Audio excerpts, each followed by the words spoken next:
प्रकरण आहे आणि आता काय परिस्थिती? काल दिनांक 22 जानेवारी रोजी पहाटेच्या वेळेला यातील आरोपीनामे शिवदास तुकाराम गीते याने आपल्या राहत्या घरामध्ये सकाळी 4:30 वाजण्याच्या सुमारास आपल्या पत्नीबरोबर घरगुती वादातून आणि तिच्या चारित्र्यावर संशय घेऊन शिलाई मशीनच्या कात्रीनं तिच्या गळ्यावर वार करून तिची हत्या केलेली आहे। हत्या केल्यानंतर सदरचा आरोपी आहे हा खराडी पोलीस स्टेशन येथे आलेला होता। त्याबाबत पोलिसांनी तात्काळ दखल घेऊन पोलीस स्टेशन चंदननगर या ठिकाणी अपराध क्रमांक 40/2025 भारतीय न्याय संहिता कलम 103(1) अन्वये गुन्हा दाखल केलेला आहे। आरोपीला अटक करण्यात आलेली आहे। आरोपीने घटना केल्यानंतर गुन्हा केल्यानंतर एक व्हिडिओ ग्रुपवर टाकलेला होता।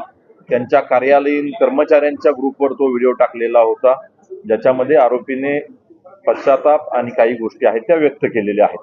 सदरचा मोबाईल आणि आवश्यक असणारे सर्व पुरावे पोलिसांनी प्राप्त केलेले असून गुन्ह्याचा पुढील तपास सहाय्यक पोलीस निरीक्षक राहुल कोळपे हे करीत आहेत। सदरचा आरोपी आहे तो मूळचा राहणारा बीड जिल्ह्यातील आहे आणि त्याची पत्नी आहे ती अहिल्यानगर जिल्ह्यातील आहे। सदरचा कर्मचारी हा कोर्टामध्ये कॉन्ट्रॅक्च्युअल बेसवर स्टेनोग्राफर म्हणून काम करीत होता आणि तो परमनंट कर्मचारी नव्हता।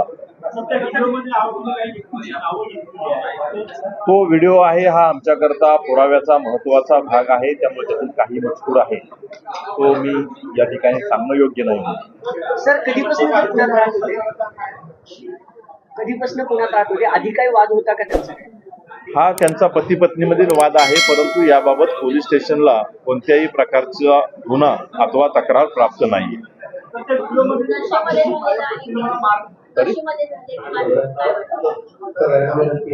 याच्याबाबतचा अधिक तपास केल्याशिवाय आपण कॉमेंट करणं योग्य नाही।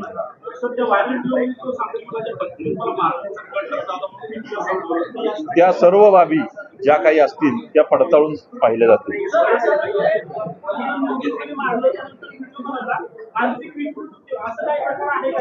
याबाबत आता निष्कर्षाप्रती येणं योग्य नाही होणार।